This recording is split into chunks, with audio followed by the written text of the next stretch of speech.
Niger, welcome to us. We are H-A-P-P-Y. And so we are in Africa. We are H-A-P-P-Y.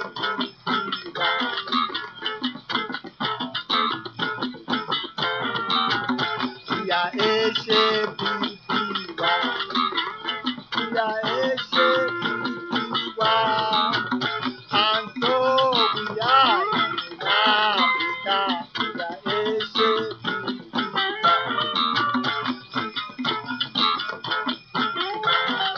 Africa, oh, P-P-Y. Africa, oh, H-A-P-P-Y. Africa, oh, H-A-P-P-Y. Africa, oh, H-A-P-P-Y. Oh, Africa, oh, H-A-P-P-Y. Africa, oh, H-A-P-P-Y. We need a blessed man. We need a blessed man. We need a modern. In Africa, we need a blessed man. We need a blessed man. We need a modern man.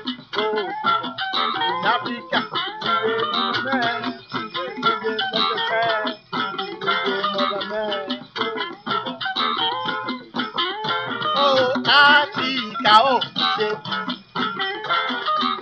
Africa, oh.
Africa, oh, H-A-P-P-Y. Africa, oh, H-A-P-P-Y.